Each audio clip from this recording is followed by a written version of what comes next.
बहुत धन्यवाद सभापति जी, आपने मुझे इस रेल ग्रांट पे बोलने का मौका दिया। मैं समझता हूं जैसी उपस्थिति है यहाँ की वही बता रही है कि इस पे बहुत चर्चा की आवश्यकता नहीं है। बहुत अच्छा है, इसको जितना जल्दी पास कर दिया जाए। सभी लोग इस तरह का भावना रखते हैं, तभी बहुत सारे लोग नहीं हैं। अध्यक्ष जी, मुझे रघुबीर बटोही जी का एक गीत याद आता है जब मैं आपके सामने खड़ा हूं।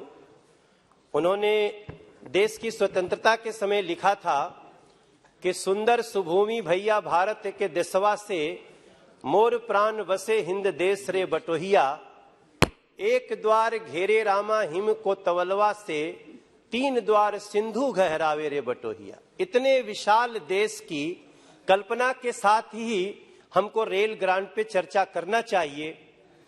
हम इस बात को अच्छी तरह जानते हैं सभापति जी कि हमारे रेल को लाइफ लाइन कहा जाता है, और लाइफ लाइन का मतलब 2014 से पहले की सरकार ने नहीं समझा। लाइफ लाइन का मतलब आजादी के बाद से अधिकाधिक लोगों ने समझा नहीं, उस पर सिर्फ राजनीति होती रही।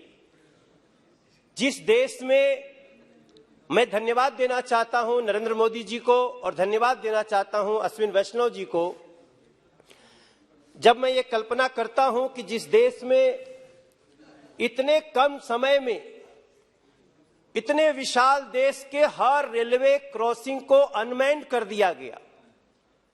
हमारे गांव के पास भी रेलवे क्रॉसिंग होती थी सभापति जी, और आए दिन वहां पे लोग मर जाते थे।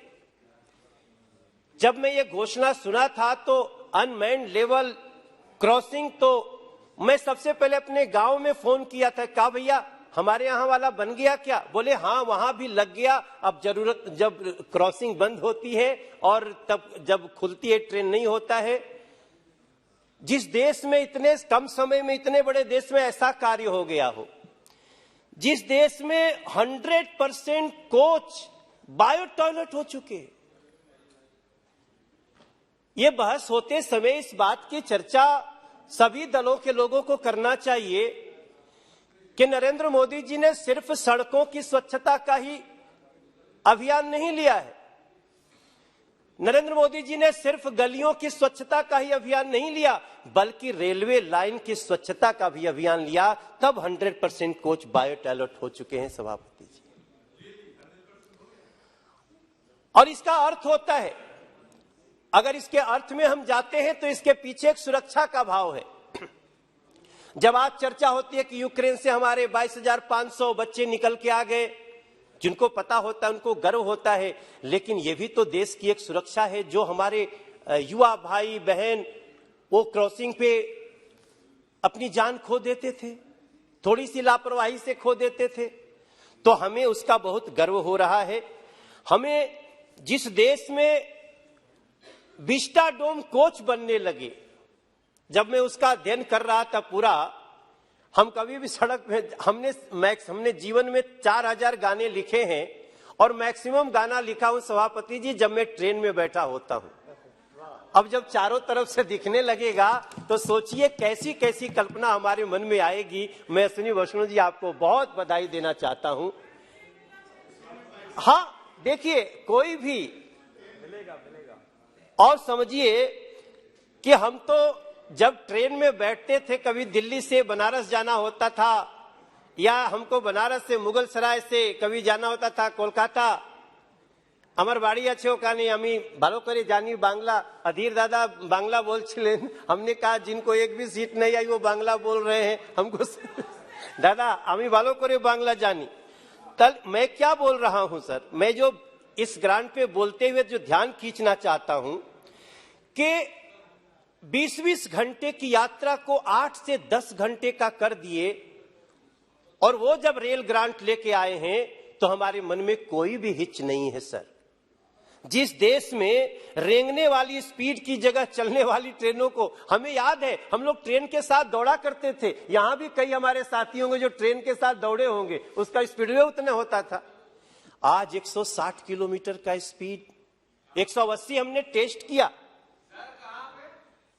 सर आप यही दिल्ली से बनारस चलिए, वंदे भारत ट्रेन में बिठाते हैं आपको, यहां से जम्मू तवी, अगर आप जाना चाहें तो चलिए।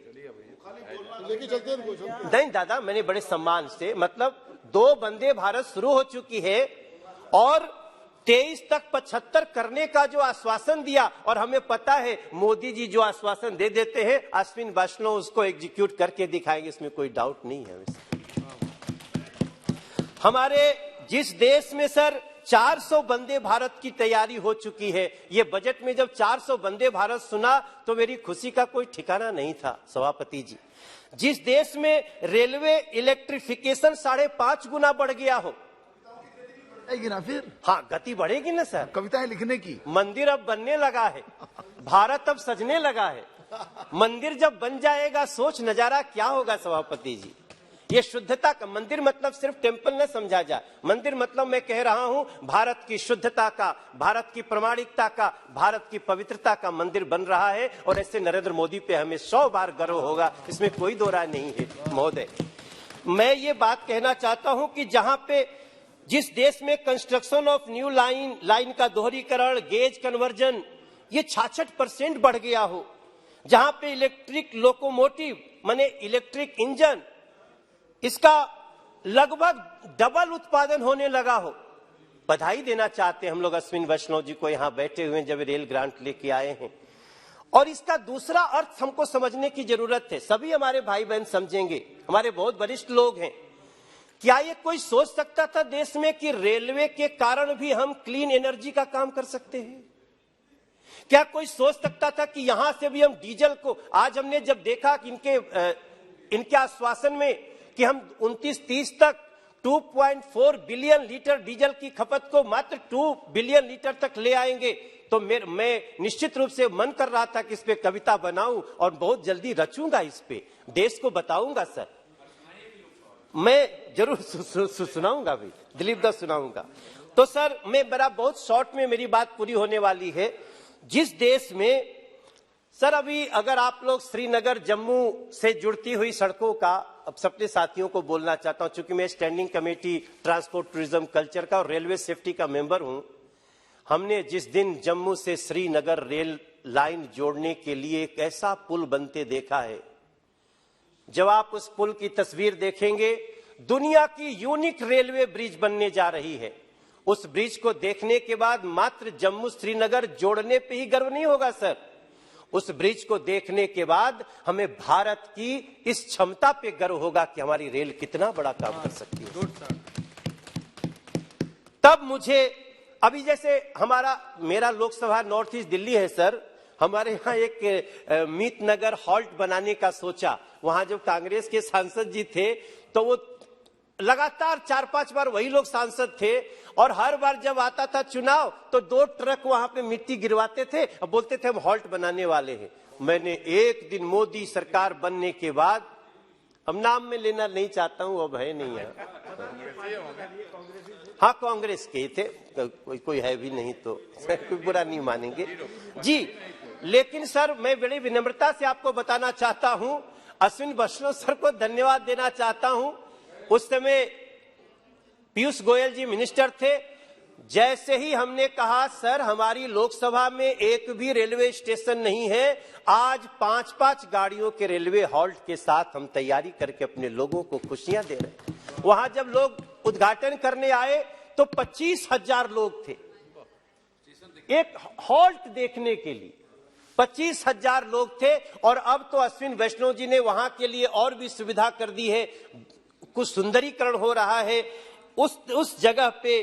चूंकि मैं बनारस से भी आता हूं सभापति महोदय, मैं दिल्ली का सांसद हूं, बिहार का वासी हूं, बनारस में जन्म हुआ, हमारी माई रहती है वहीं बनारस में। हमने बनारस का एक स्टेशन देखा है, पहले मड़ुआडीह के नाम से जाना जाता था, आज जाना जाता है। सर आप भी अर्जुन सर देखे हैं सर, हमें लगता है मैं एयरपोर्ट में उतरा हूं, हमें ये लगता ही नहीं है कि हम रेलवे स्टेशन पे हैं। और ऐसे कई एयरपोर्ट जैसे स्टेशन ऐसे समय में जब आप ग्रांट लेके आए हैं, तो मैं बड़ी खुशी आपको ये याद दिलाना। अभी मैं त्रिपुरा गया था सभापति महोदय, त्रिपुरा के मुख्य यहाँ बहुत हमारे साथी बैठे थे, त्रिपुरा के मुख्यमंत्री से मुलाकात हुई। वो बोलते हैं अब अगरतला से गुवाहाटी हम 10 घंटा से 9-10 घंटे में राजधानी चली जाती है। सर वहां कई दिनों तक किसी की सरकार थी, कई वर्षों तक थी, और 5 साल के त्रिपुरा के भारतीय जनता पार्टी के शासन और हमारे नरेंद्र मोदी जी के डबल इंजन अश्विनी वैष्णव जी के मंत्रालय से आज राजधानी भी वहां चल रही है, और सभी लोग कह रहे हैं ऐसा शासन नहीं देखा सर। ऐसे समय में सर किसने सोचा था, यह भी सवाल उठता है, किसने सोचा था ये सब कुछ इतना जल्दी होगा। और ठीक कहा कनिमोझी दीदी ने अभी बोला था, कनिमोझी मैम ने बोला कि हाँ काम तो हुआ है लेकिन बहुत कुछ होना है। यही तो हम भी कह रहे हैं, ये तो मोदी जी स्वयं कह रहे हैं कि भारत में रेल की खुशियों का हुआ श्री गणेश है, शिखर अभी शेष है। अभी बहुत कुछ शिखर अभी शेष है, हम तो अभी बहुत कुछ करने वाले हैं। ये तो अश्विनी वैष्णव जी के, एक दिन मैं इनके साथ बैठा हुआ कहीं था और मीटिंग में बैठे थे, एक काम बताए, वहीं से इन्होंने व्हाट्सएप करके हमारा काम करा दिया। मैंने कहा कैसा व्यवस्था हो गया है। बारंबार प्रणाम करता हूं जो व्हाट्सएप से काम करते हो सांसदों के। ऐसे में जब रेलवे ग्रांट पे बोलने के लिए खड़ा हुआ हूं, गोरखपुर की चर्चा करना चाहता हूं सर। एयरपोर्ट से गोरखपुर शहर में घुसने में एक रेलवे क्रॉसिंग आती थी, जितना देर दिल्ली से गोरखपुर जाने में लगता था उतने देर क्रॉसिंगवा पार करने में लगता था सर। और जैसे ही ये सरकार आई, वहां अंडरपास भी बन गया, ऊपर से भी सारी व्यवस्था ठीक हो गई, तो फिर मुझे तो नमस्कार प्रणाम करना पड़ेगा नरेंद्र मोदी जी को भी, अश्विनी वैष्णव जी को भी और योगी आदित्यनाथ जी को भी। सर जब मैं आपसे ये बात कह रहा हूं, ये सारी चीजें, तो मैं ज्यादा लंबा समय न लेते हुए मैं तो कहूंगा आप हम सभी मिलकर के यथाशीघ्र इस रेलवे ग्रांट को पास करें। और पास क्या करना, आप तो बहुत कम मांगे हैं अश्विनी वैष्णव सर, आप तो आगे भी जितना मांगेंगे, भले ही कोई थोड़ा सा बोल देगा, लेकिन एवरीबॉडी इज एक्सेप्टिंग कि ये जेन्युइन डिमांड है। जिसकी है सोच लोक कल्याण की, जिस नरेंद्र मोदी जी की सोच है लोक कल्याण की, उस पे विश्वास करना चाहिए। अनुपम भविष्य के इस रेल ग्रांट को उत्साह से पास करना चाहिए। हमारी ये प्रार्थना है। मोदी जी और अश्विन जी के इस डबल इंजन पे है विश्वास हमें। ये भी डबल इंजन है, बड़ी चर्चा है सर डबल इंजन की। ऐसा चर्चा है डबल इंजन की कि 4-4 स्टेट तो उसका जैसे भजन की तरह, मंत्र की तरह जाप कर रहा है। मोदी जी और अश्विन जी के इस डबल इंजन पे है विश्वास हमें। ये ग्रांट ही क्या, कुछ और भी चाहिए तो हम करते रहेंगे पास सर, हमें कोई दिक्कत नहीं है। मैं बड़ी खुशी के साथ, मैं बहुत कम विषय पे बोलता हूं सभापति जी, लेकिन मैंने समय लेकर के अपने चीफ से मैंने समय मांगा, क्योंकि इतने अनुभव है हमारे पास रेलवे से जुड़ा हुआ, पहले का और अब का। तो मैं पूरी तरह से इस ग्रांट के पक्ष में अपनी बात कहते हुए अपनी वाणी को विराम देता हूं। एक बार पुनः मोदी जी को और अश्विन जी को धन्यवाद। श्री सुनील कुमार पिंटू जी।